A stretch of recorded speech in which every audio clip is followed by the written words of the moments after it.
Hi friends, I'm Nafil Hamza. നമ്മൾ ഇന്ന് discuss ചെയ്യാനായിട്ട് പോകുന്നത് വളരെ ഇമ്പോർട്ടന്റ് ആയിട്ടുള്ള ഒരു ടോപ്പിക്സ് ആണ്. നമ്മൾ അക്കൗണ്ട്സിൽ വർക്ക് ചെയ്യുന്ന സമയത്ത് നമുക്ക് മന്ത്ലി ക്ലോസിംഗിൽ വരുന്ന പ്രൊസീജിയേഴ്സ് എന്തൊക്കെയാണെന്നുള്ളതാണ്. അപ്പം നമ്മളുടെ തന്നെ വാട്സപ്പ് ബ്രോഡ്കാസ്റ്റിൽ ഒരുപാട് മെമ്പേഴ്സ് റിക്വസ്റ്റ് ചെയ്തിട്ടുള്ള ഒരു ടോപ്പിക്കാണിത്. അപ്പം നമുക്ക് നേരിട്ട് എന്തിലേക്ക് കിടക്കാം, നമ്മുടെ ഈ ടോപ്പിക്കിലേക്ക് കിടക്കാം. അപ്പം നമുക്ക് ഓരോ പോയിന്റും 1 by 1 ആയിട്ട് എന്ത് ചെയ്യാം നോക്കാം. ഫസ്റ്റ് പോയിന്റ് നമ്മൾ പറയുന്നത് നമ്മുടെ പെറ്റി ക്യാഷ് എന്ത് ചെയ്യുക ഒന്ന് റിവ്യൂ ചെയ്യുക. അപ്പം നമ്മൾ അക്കൗണ്ട്സിൽ വർക്ക് ചെയ്യുന്ന സമയത്ത് നമ്മൾ പെറ്റി ക്യാഷുമായി ബന്ധപ്പെട്ട എല്ലാ എൻട്രികളും നമ്മൾ എന്ത് ചെയ്യുക പാസ് ചെയ്തു എന്ന് ഉറപ്പുവരുത്തുക. അതുപോലെ നമ്മുടെ പെറ്റി ക്യാഷിന്റെ ക്ലോസിംഗ് ബാലൻസ് നമ്മുടെ സോഫ്റ്റ്വെയറിലുള്ള പെറ്റി ക്യാഷിന്റെ ക്ലോസിംഗ് ബാലൻസിലുള്ള എമൗണ്ടിന് ഈക്വൽ ആയിരിക്കണം എന്ത് നമ്മുടെ കയ്യിലുള്ള ഫിസിക്കൽ ആയിട്ടുള്ള നമ്മുടെ പെറ്റി ക്യാഷിന്റെ എമൗണ്ടും അല്ലേ. അപ്പം അതെന്ത് ചെയ്യുക ഉറപ്പുവരുത്തുക. ഏതെങ്കിലും പെറ്റി ക്യാഷിന്റെ എന്തെങ്കിലും ഒരു എൻട്രിയോ എന്തെങ്കിലും നമ്മൾ വിട്ടുപോയിട്ടുണ്ടെങ്കിൽ അത് എന്ത് ചെയ്യുക അപ്ഡേറ്റ് ചെയ്തിട്ട് കറക്റ്റ് ആക്കി ഉറപ്പുവരുത്തുക. ഓക്കെ, അത് നമ്മളുടെ ഫസ്റ്റ് പോയിന്റ് ആണ്. ദെൻ സെക്കൻഡ് പോയിന്റ് നമ്മൾ പറയുന്നത് നമുക്ക് മന്ത്ലി ഒരുപാട് ഇൻവോയ്സുകൾ കാര്യങ്ങളൊക്കെ ഉണ്ടാവും. അപ്പൊ അതൊക്കെ നമ്മൾ എന്ത് ചെയ്തിട്ടുണ്ട് കറക്റ്റ് ആയിട്ട് എല്ലാം ഒന്നും മിസ് ചെയ്യാതെ റെക്കോർഡ് ചെയ്തിട്ടുണ്ട് എന്ന് ഉറപ്പുവരുത്തുക. അതുപോലെ തന്നെ നമ്മളുടെ കസ്റ്റമേഴ്സിന്റെയും വെൻഡേഴ്സിന്റെയും ഒക്കെ സ്റ്റേറ്റ്മെന്റ് നമ്മളൊന്ന് റിക്കൺസൈൽ ചെയ്യുക. അതുപോലെ റിസീവബിൾസ്, പേയബിൾസ് ഇതിന്റെ ഒക്കെ ഏജിംഗ് റിപ്പോർട്ട്സ് നമുക്കറിയാലോ പ്രിപ്പയർ ചെയ്യണമെന്ന്. അപ്പൊ അതെന്ത് ചെയ്യുക നമ്മൾ പ്രിപ്പയർ ചെയ്ത് വെക്കുക. ഓക്കെ, ഇതാണ് നമ്മുടെ സെക്കൻഡ് പോയിന്റ്. മൂന്നാമത് നമ്മൾ പറയാൻ പോകുന്നത് നമ്മൾ ബാങ്കിന്റെ ഓൺലൈനിൽ നമുക്ക് ബാങ്കിന്റെ സ്റ്റേറ്റ്മെന്റ് ഒക്കെ എന്ത് ചെയ്യാം പ്രിന്റ് ചെയ്തെടുക്കാം. പല കമ്പനികൾക്കും ഇപ്പൊ നമ്മൾ ഗൾഫിലാണ് അക്കൗണ്ട്സിൽ വർക്ക് ചെയ്യുന്നതെന്ന് വിചാരിക്കുക. അപ്പൊ നമ്മൾ വർക്ക് ചെയ്യുന്ന സമയത്ത് അറിയാം നമുക്ക് ചിലപ്പോൾ ഒരു ബാങ്കിൽ മാത്രമാവില്ല അക്കൗണ്ട് ഉണ്ടാവുക, ഒരുപാട് ബാങ്കിൽ അക്കൗണ്ട് ഉണ്ടാവും അല്ലെ. അപ്പൊ എല്ലാ ബാങ്കിന്റെയും എന്ത് ചെയ്യുക സ്റ്റേറ്റ്മെന്റ് പ്രിന്റ് ചെയ്തെടുത്തിട്ട് ആ മാസത്തെ എല്ലാ ട്രാൻസാക്ഷനും എന്ത് ചെയ്യുക അപ്ഡേറ്റ് ചെയ്യുക. ചിലപ്പോൾ ഒരു ബാങ്കിൽ തന്നെ നമുക്ക് ഡിഫറെന്റ് കുറെ അക്കൗണ്ടുകൾ ഉണ്ടാവും. ഫോർ എക്സാമ്പിൾ പറയുകയാണെങ്കിൽ നമുക്ക് ഖത്തറിലാണ് വർക്ക് ചെയ്യുന്നതെങ്കിൽ അവിടുത്തെ ഖത്തർ റിയാൽ കറൻസിയിൽ അക്കൗണ്ട് ഉണ്ടാവും, ഡോളർ അക്കൗണ്ടിൽ അക്കൗണ്ട് ഉണ്ടാവും, അതുപോലെ GBP, യൂറോ, അതുപോലെ തന്നെ മറ്റുള്ള ഫെസിലിറ്റീസ് അല്ല ബിൽ ഡിസ്കൗണ്ടിങ്. അപ്പൊ എന്തൊക്കെയാണോ നമ്മുടെ ബാങ്കിൽ നമുക്കുള്ള അക്കൗണ്ടുകൾ അതിന്റെ ഒക്കെ സ്റ്റേറ്റ്മെന്റ് നമ്മൾ പ്രിന്റ് ചെയ്തെടുത്തിട്ട് നമ്മൾ എന്ത് ചെയ്യുക എന്തെങ്കിലും ട്രാൻസാക്ഷൻ ആ മാസം വന്നിട്ടുണ്ടെങ്കിൽ അതൊക്കെ എന്ത് ചെയ്യുക നമ്മുടെ സിസ്റ്റത്തിലേക്ക് എന്ത് ചെയ്യുക അപ്ഡേറ്റ് ചെയ്യുക. അങ്ങനെ എല്ലാം അപ്ഡേറ്റ് ചെയ്ത് നമ്മൾ റിക്കൺസിലിയേഷൻ എന്ത് ചെയ്യുക ചെയ്ത് എന്ത് ചെയ്യുക ഡാറ്റ കറക്റ്റ് ആയിട്ട് എന്ത് ചെയ്യുക അപ്ഡേറ്റ് ചെയ്ത് പോവുക. ഇത് നമ്മളുടെ എന്താണ് വളരെ ഇമ്പോർട്ടന്റ് ആയിട്ടുള്ള ഒരു പോയിന്റ് ആണ്. ഓക്കെ, ഇനി അടുത്ത് നമുക്ക് നോക്കാം. നമുക്ക് ഇപ്പൊ ഇന്റർ കമ്പനികളുണ്ട്, നമ്മൾ അസോസിയേറ്റഡോ അല്ലെങ്കിൽ റിലേറ്റഡ് കമ്പനികളിലൊക്കെയാണ് വർക്ക് ചെയ്യുന്നതെങ്കിൽ നമ്മളുടെ ഇന്റർ കമ്പനികൾ തമ്മിലുള്ള ട്രാൻസാക്ഷൻ ഇപ്പൊ നമ്മൾ ഒരാൾ തന്നെയാണ് എല്ലാ ട്രാൻസാക്ഷനും റെക്കോർഡ് ചെയ്യുന്നതെങ്കിൽ നമ്മൾ എന്ത് ചെയ്യുക നമ്മുടെ ബുക്സിലത്തെയും അപ്പുറത്തെ ഇന്റർ കമ്പനിയുടെ ബുക്സിലത്തെ എൻട്രികളൊക്കെ നമ്മൾ പാസ് ചെയ്തതിനു ശേഷം രണ്ടിന്റെയും റിക്കൺസിലിയേഷൻ ചെയ്തിട്ട് അതിന്റെ ബാലൻസ് എന്ത് ചെയ്യുക ഉറപ്പുവരുത്തുക. രണ്ട് ബുക്കിലും ഒറ്റ എൻട്രി പോലും മിസ് ചെയ്തിട്ടില്ല എന്നുള്ളത് എന്ത് ചെയ്യുക നമ്മൾ ഉറപ്പുവരുത്തേണ്ടത് നമ്മുടെ ആവശ്യമാണ്. ഓക്കെ, അപ്പൊ reconciliation of Inter company okay അത് മസ്റ്റ് ആണ് കേട്ടോ. ഓക്കെ, ഇനി നമുക്ക് അടുത്ത പോയിന്റ് ഒന്ന് നോക്കാം. നമുക്കറിയാം നമ്മൾ വർക്ക് ചെയ്യുന്ന സമയത്ത് നമുക്ക് പ്രീപെയ്ഡ് എക്സ്പെൻസുകളും അതുപോലെ deferred expense, prepaid income, deferred income okay ഇതൊക്കെ ഉണ്ടെങ്കിൽ നമ്മൾ എന്ത് ചെയ്യും ഇതിനൊക്കെ എക്സലിൽ നമ്മൾ എന്ത് ചെയ്യാറുണ്ട് രജിസ്റ്റർ അപ്ഡേറ്റ് ചെയ്ത് പോകാറുണ്ട്. നമ്മൾ മന്ത്ലി എന്ത് ചെയ്യുക നമ്മളുടെ എക്സ്പെൻസ് ആണെങ്കിലും ഇൻകം ആണെങ്കിലും അതൊക്കെ എന്ത് ചെയ്യുക കറക്റ്റ് ആയിട്ട് റെക്കഗ്നൈസ് ചെയ്തിട്ട് ആ മാസം എന്ത് ചെയ്യുക അലോക്കേറ്റ് ചെയ്ത് പോവുക. അപ്പൊ നമ്മൾ ക്ലോസ് ചെയ്യാൻ പോകുന്ന മാസത്തെ ആ എക്സ്പെൻസ് ഉണ്ടെങ്കിൽ എക്സ്പെൻസും ഇൻകം ഉണ്ടെങ്കിൽ എന്ത് ചെയ്യുക പ്രീപെയ്ഡ് ചെയ്യുന്ന അതാത് എക്സ്പെൻസിലേക്കും അതാത് ഇൻകത്തിലേക്കും എന്ത് ചെയ്യുക അലോക്കേറ്റ് ചെയ്തിട്ട് കറക്റ്റ് ആയിട്ട് എന്ത് ചെയ്യുക നമ്മളത് എൻട്രി മിസ് ചെയ്യാതെ പാസ് ചെയ്ത് പോവുക.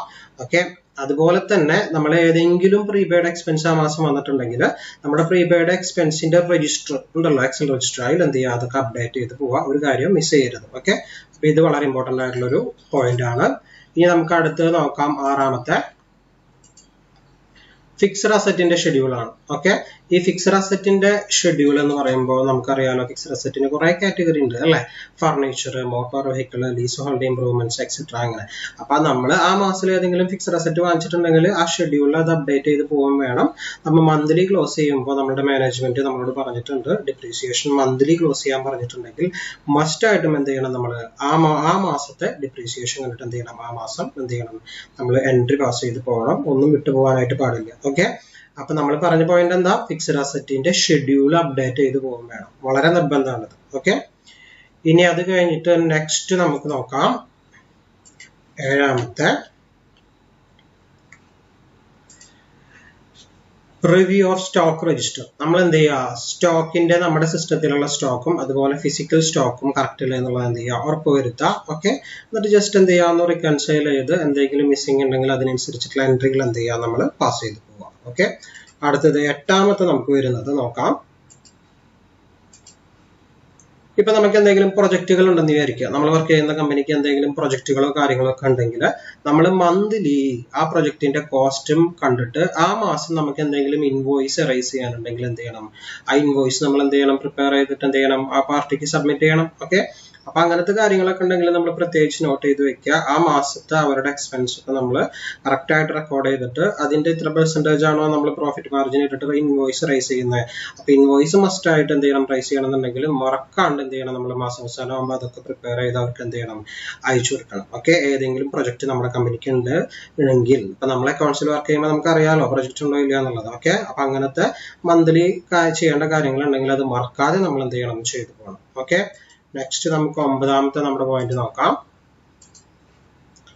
നമ്മുടെ എല്ലാ എക്സ്പെൻസും റവന്യൂ അതൊക്കെ എല്ലാ എക്സ്പെൻസിന്റെയും അതുപോലെ തന്നെ എല്ലാ നമ്മുടെ ഇൻകത്തിന്റെ ഒക്കെ എന്ത് ചെയ്യുക, അക്കൗണ്ട്സുകളൊക്കെ പ്രോപ്പർ ആയിട്ട് റെക്കോർഡ് ചെയ്തിട്ടില്ലേ, എന്തെങ്കിലും അക്രൂഡ് എക്സ്പെൻസിന്റെയോ അക്രൂഡ് ഇൻകത്തിന്റെയോ എന്തെങ്കിലുമൊക്കെ എൻട്രികൾ നമ്മൾ മിസ്സാക്കിയിട്ടുണ്ടോ ആ മാസത്തെ എന്നുള്ളത് നോക്കിയിട്ട് കറക്റ്റ് ആയിട്ട് എന്ത് ചെയ്യുക, നമ്മളത് റെക്കോർഡ് ചെയ്ത് പോവുക. ഓക്കെ, അടുത്ത് നമ്മുടെ പോയിന്റ് നോക്കാം ഏതാന്നുള്ളത്. നമ്മൾ സാലറി എന്തായാലും എന്ത് ചെയ്യണം, മാസം മാസം എന്ത് ചെയ്യണം, നമ്മൾ ആ എക്സ്പെൻസ് ബുക്ക് ചെയ്യണം അല്ലെ. അപ്പൊ നമ്മൾ കറക്റ്റ് ആയിട്ട് സാലറിയുടെ എന്ത് ചെയ്യുക, ഷീറ്റ് പ്രിപ്പയർ ചെയ്യുക. നമുക്ക് എന്തൊക്കെയാണോ ഓവർ ടൈം ആ ഷീറ്റുകളെല്ലാം കറക്റ്റ് ആയിട്ട് നോക്കിയിട്ട് എല്ലാം എന്ത് ചെയ്യുക, നമ്മൾ പ്രിപ്പയർ ചെയ്യുക. പ്രിപ്പയർ ചെയ്തിട്ട് WBS പ്രിപ്പയർ ചെയ്തും വെക്കുക. ഓക്കെ, കാരണം നമുക്കറിയാലോ ഗൾഫിലൊക്കെ നമ്മൾ സാലറി ട്രാൻസ്ഫർ ചെയ്യുന്നത് WBS വെച്ചിട്ടാണ്. അപ്പൊ എന്ത് ചെയ്യുക, ആ കാര്യങ്ങളൊക്കെ നമ്മൾ എന്ത് ചെയ്യുക, സിസ്റ്റത്തിൽ അപ്ഡേറ്റ് ചെയ്ത് പോവാം. ഓക്കെ, ഇനി നെക്സ്റ്റ് നമുക്ക് വരുന്നത് നോക്കാം. അടുത്തത് വരുന്നത് നമ്മളുടെ കമ്പനി നമ്മളോട് പറഞ്ഞിട്ടുണ്ട് നമുക്ക് monthly profit and balance sheet ഒക്കെ പ്രിപ്പയർ ചെയ്യാൻ പറഞ്ഞിട്ടുള്ള കമ്പനിയാണ്. നമുക്ക് മന്ത്ലി പ്രോഫിറ്റ് ഒക്കെ കാണണമെന്നുണ്ടെങ്കിൽ നമ്മൾ എന്ത് ചെയ്യണം, എക്സാക്ട് നമുക്ക് കിട്ടണം, അപ്രോക്സിമേറ്റ് ഒരു പ്രോഫിറ്റ് നമുക്ക് കിട്ടണമെന്നെങ്കിൽ എന്ത് ചെയ്യണം, നമ്മുടെ എല്ലാ എക്സ്പെൻസും നമ്മൾ എന്ത് ചെയ്യണം, റെക്കോർഡ് ചെയ്യണം. അപ്പൊ അങ്ങനെ ആകുമ്പോൾ നമ്മൾ എന്ത് ചെയ്യണം, നമ്മുടെ പ്രൊവിഷൻ ഫോർ ലീവ് സാലറി അല്ലെ, പ്രൊവിഷൻ ഫോർ ലീവ് സാലറി അതുപോലെ തന്നെ പ്രൊവിഷൻ ഫോർ ഗ്രാറ്റുവിറ്റി അതൊക്കെ നമ്മൾ അതാത് മാസത്തെ എന്ത് ചെയ്യുക, നമ്മൾ കാൽക്കുലേറ്റ് ചെയ്തിട്ട് ആ എക്സ്പെൻസ് അതാത് മാസത്തിൽ തന്നെ എന്ത് ചെയ്യുക, ക്ലോസ് ചെയ്ത് പോവുക. അത് നമ്മളോട് കമ്പനി ആവശ്യപ്പെടുകയാണെങ്കിൽ, അല്ലെങ്കിൽ നമ്മൾ ഇയർലി എൻട്രി എന്ത് ചെയ്താൽ മതി, പാസ് ചെയ്ത് പോയാൽ മതി. അതല്ല മന്ത്ലി പ്രോഫിറ്റ് ഒക്കെ കാണുന്ന കമ്പനികളാണ് നമ്മളോട് റിക്വസ്റ്റ് ചെയ്യുകയാണെങ്കിൽ എന്ത് ചെയ്യുക, ഇത് മറക്കാതെ നമ്മൾ എന്ത് ചെയ്യുക, അലോക്കേഷൻ ചെയ്ത് പോവുക എക്സ്പെൻസ്. ഓക്കെ, ഇനി നമ്മളുടെ അടുത്ത പോയിന്റ് നോക്കാം, 12ാമത്തെ വാറ്റ്. ഇപ്പൊ നമ്മൾ ഗൾഫിൽ വർക്ക് ചെയ്യുന്ന സമയത്ത് സ്വാഭാവികമായിട്ടും നമുക്കറിയാലോ, നമ്മൾ പർച്ചേസ് ചെയ്യുന്ന സമയത്ത് ഓക്കെ നമ്മളുടെ എക്സ്പെൻസ് നമ്മൾ നടക്കുന്ന സമയത്ത് ഇൻകേർഡ് ചെയ്യുന്ന സമയത്ത് കൊടുക്കുന്ന വാറ്റും അതുപോലെ തന്നെ റവന്യൂ ജനറേറ്റ് ചെയ്യുന്ന അതായത് സെയിൽസ് ഇൻവോയ്സും കാര്യങ്ങളൊക്കെ നമ്മൾ പ്രിപ്പയർ ചെയ്യുന്ന സമയത്ത് എന്ത് ചെയ്യുന്നുണ്ട്, വാറ്റ് കളക്ട് ചെയ്യുന്നുണ്ട് അല്ലെ. അപ്പൊ നമ്മളുടെ ഇൻപുട്ടും ഔട്ട്പുട്ടും ഒക്കെ കാൽക്കുലേറ്റ് ചെയ്തിട്ട് അത് കറക്റ്റ് ആയിട്ട് എന്ത് ചെയ്യുക, നമ്മൾ സെറ്റ് ചെയ്യാനുള്ളത് സെറ്റ് ചെയ്ത് പോവുക. എല്ലാ ഡാറ്റാസും കറക്റ്റ് ചെയ്ത് അപ്ഡേറ്റ് ചെയ്തിട്ട് ഒന്നും മിസ് ചെയ്തിട്ടില്ല എന്നുള്ളത് എന്ത് ചെയ്യുക, ഉറപ്പ് വരുത്തിയിട്ട് എന്ത് ചെയ്യുക, ഡാറ്റാസ് ഒക്കെ അപ്ഡേറ്റ് ചെയ്ത് പോവുക. ഓക്കെ, അടുത്തത് നമുക്ക് നോക്കാം ചെക്സ് മാനേജ്മെന്റ്. ഇപ്പൊ നമ്മുടെ കമ്പനി ഒരുപാട് PDCകളൊക്കെ എന്ത് ചെയ്തിട്ടുണ്ട്, ഇഷ്യൂ ചെയ്തിട്ടുണ്ട്. അതുപോലെ റിസീവ് ചെയ്തിട്ടുണ്ടെങ്കിൽ നമ്മുടെ കയ്യിൽ ഒരു PDC രജിസ്റ്റർ ഉണ്ടാവും. അപ്പൊ ആ PDC രജിസ്റ്റർ കറക്റ്റ് ആയിട്ട് അപ്ഡേറ്റ് ചെയ്ത് പോവുക, ഒന്നും മിസ് ചെയ്യരുത്. ക്ലിയർ ആവുന്നതൊക്കെ അതിൽ നിന്ന് എന്ത് ചെയ്യുക, റിമൂവ് ചെയ്ത് പോവുക. ഓക്കെ, പുതുതായിട്ട് ഇഷ്യൂ ചെയ്യുന്നതൊക്കെ എന്ത് ചെയ്യുക, അപ്ഡേറ്റ് ചെയ്ത് പോവുക. അപ്പൊ ആ മാസത്തിൽ എന്തൊക്കെയാണോ നമ്മൾ PDC ഇഷ്യൂ ചെയ്തിട്ടുള്ള അതും അതുപോലെ PDC റിസീവ് ചെയ്തിട്ടുള്ളതും എന്ത് ചെയ്യുക, നമ്മൾ ആ ലിസ്റ്റിൽ മറക്കാതെ എന്ത് ചെയ്യുക, അപ്ഡേറ്റ് ചെയ്ത് പോവുക. വളരെ ഇമ്പോർട്ടന്റ് ആയിട്ടുള്ള ഒരു ടോപ്പിക്സ് ആണ് അത്. ഓക്കെ, ഇനി അതിനുശേഷം നെക്സ്റ്റ് നമ്മളുടെ കമ്പനി എന്തെങ്കിലും സ്പെഷ്യൽ എക്സ്പെൻസ് അലോക്കേഷൻ, ഇപ്പൊ നമ്മളുടെ സ്റ്റോറിന്റെ കുറച്ച് സ്പേസ് ആർക്ക് അലോക്കേഷൻ ചെയ്തിട്ടുണ്ട്, നമ്മൾ നമ്മുടെ തന്നെ അസോസിയേറ്റഡ് കമ്പനിക്ക് അലോക്കേറ്റ് ചെയ്തിട്ടുണ്ടെന്ന് വിചാരിക്കുക. അപ്പൊ നമ്മളുടെ ആ സ്റ്റോറിന്റെ ഇത്ര പെർസെന്റേജ് എക്സ്പെൻസ് എവിടേക്ക് അലോക്കേറ്റ് ചെയ്യണം, അസോസിയേറ്റഡിലേക്ക് അലോക്കേറ്റ് ചെയ്യണം. അങ്ങനെ സ്പെഷ്യൽ ആയിട്ട് എന്തെങ്കിലും നമുക്ക് മന്ത്ലി എന്ത് ചെയ്യുന്നുണ്ട്, എക്സ്പെൻസ് അലോക്കേഷൻ ഉണ്ടെങ്കിൽ നമ്മൾ ഓൾറെഡി റെക്കോർഡ് ചെയ്ത് വെച്ചിട്ടുണ്ടാവും, നമ്മളുടെ പീരിയോഡിക്കൽ എൻട്രീസ് എന്നൊക്കെ അതിന് പറയും. അപ്പൊ നമ്മൾ എന്ത് ചെയ്യണം, ആ മാസം അവസാനം ആകുമ്പോൾ കറക്റ്റ് ആയിട്ട് ആ പർട്ടിക്കുലർ എക്സ്പെൻസ് എവിടേക്ക് അലോക്കേറ്റ് ചെയ്യണം, നമ്മുടെ അസോസിയേറ്റഡ് കമ്പനിയിലേക്ക് അലോക്കേറ്റ് ചെയ്യണം. അപ്പൊ നമ്മൾ വർക്ക് ചെയ്യുന്ന കമ്പനിയിൽ എന്താണോ അവിടുത്തെ സ്പെഷ്യൽ എക്സ്പെൻസ് അലോക്കേഷൻ അതിനനുസരിച്ചിട്ട് നമ്മൾ എന്ത് ചെയ്യണം, അതിന്റെ എൻട്രികൾ മറക്കാതെ മന്ത്ലി എൻട്രി എന്ത് ചെയ്യണം, പാസ് ചെയ്ത് പോകണം. ഓക്കെ, ഇനി നെക്സ്റ്റ് നമുക്ക് നോക്കാം നമ്മുടെ ട്രയൽ ബാലൻസ്. നമ്മൾ എല്ലാ എൻട്രികളൊക്കെ പാസ് ചെയ്ത് കഴിഞ്ഞാൽ നമ്മുടെ ട്രയൽ ബാലൻസ് എപ്പോഴും എന്തായിരിക്കണം, ഈക്വൽ ആയിരിക്കണം. എന്തെങ്കിലും മിസ്സിംഗ് ഉണ്ടോ എന്നുള്ളത് എന്ത് ചെയ്യുക, ജസ്റ്റ് ട്രയൽ ബാലൻസ് എടുത്തിട്ട് എന്ത് ചെയ്യുക, ഒന്ന് ചെക്ക് ചെയ്യുക. അപ്പൊ എന്തെങ്കിലും മിസ്സിംഗ് ഉണ്ടെങ്കിൽ നമ്മൾ എന്ത് ചെയ്യണം, എവിടെയാണ് പ്രശ്നങ്ങൾ കണ്ടെത്തിയിട്ട് എന്ത് ചെയ്യണം, അത് നമ്മൾ റെക്ടിഫൈ ചെയ്യണം. ഓക്കെ, ഇനി ലാസ്റ്റ് വൺ നമുക്ക് നോക്കാം. മാനേജ്മെന്റ് നമ്മളോട് പറയാണ് മന്ത്ലി ഇൻകം സ്റ്റേറ്റ്മെന്റ് അവർക്ക് ആവശ്യം എന്ന് പറയുകയാണെങ്കിൽ നമ്മൾ എന്ത് ചെയ്യണം? മന്ത്ലി ഇൻകം സ്റ്റേറ്റ്മെന്റ്, അതുപോലെ തന്നെ ബാലൻസ് ഷീറ്റ് അവർക്ക് ആവശ്യം എന്ന് പറയുകയാണെങ്കിൽ ബാലൻസ് ഷീറ്റോ ക്യാഷ് ബഡ്ജറ്റോ എന്താണോ അവരുടെ റിക്വയർമെന്റ്സ് അതിനനുസരിച്ചിട്ട് എന്ത് ചെയ്യണം? നമ്മൾ മന്ത്ലി എല്ലാ എൻട്രികളും പാസ് ചെയ്ത് എല്ലാം കഴിഞ്ഞതിന് ശേഷം എന്ത് ചെയ്യണം? ഇത് നമ്മൾ അവർക്ക് പ്രിപ്പയർ ചെയ്ത് കൊടുക്കണം. ഓക്കെ, അപ്പൊ ഇത്രയും കാര്യങ്ങളാണ് എന്ത് ചെയ്യുന്നത്? നമ്മൾ മന്ത്ലിയിൽ എന്ത് ചെയ്തിട്ടുള്ള വളരെ കുറച്ച് ഇമ്പോർട്ടന്റ് ആയിട്ടുള്ള ടോപ്പിക്സ് എന്ത് ചെയ്തിട്ടുള്ള നമ്മൾ പറഞ്ഞിട്ടുള്ള. അപ്പൊ ഇതൊക്കെ നിങ്ങളൊന്ന് നോട്ട് ചെയ്ത് വെക്കുക, എന്നിട്ട് എന്ത് ചെയ്യുക? നിങ്ങൾ ക്ലോസ് ചെയ്യുന്ന സമയത്ത് ശ്രദ്ധിക്കുക. ഓക്കെ, അതുപോലെ നിങ്ങളോട് പറയാനുള്ളത്, നമ്മളുടെ ഓൾറെഡി നമ്മൾ എന്ത് ചെയ്യുന്നുണ്ട്? ഗൾഫ് അക്കൗണ്ട്സ് ട്രെയിനിങ്ങിന്റെ ക്ലാസ്സസ് പ്രൊവൈഡ് ചെയ്യുന്നുണ്ട്. അപ്പൊ ആർക്കെങ്കിലും ഓൺലൈൻ ക്ലാസ്, ഗൾഫ് അക്കൗണ്ട്സ് ട്രെയിനിങ്ങുമായി ബന്ധപ്പെട്ട ഓൺലൈൻ ക്ലാസ് ആവശ്യം എന്നുണ്ടെങ്കിൽ നിങ്ങളുടെ വാട്സപ്പ് നമ്പർ ചെയ്യുന്ന എൻക്വയറി എന്ന് ടൈപ്പ് ചെയ്ത് നമ്മുടെ തന്നെ വാട്സപ്പ് നമ്പർ ആയിട്ടുള്ള 9497402553, ഒന്നുകൂടിയും പറയാം, 9497402553 ഈ നമ്പറിലേക്ക് വാട്സപ്പ് ചെയ്യാം. അപ്പൊ ഞാൻ അതിന്റെ ഡീറ്റെയിൽസും കാര്യങ്ങളൊക്കെ നിങ്ങൾക്ക് അയച്ചു തരുന്നതാണ് കേട്ടോ.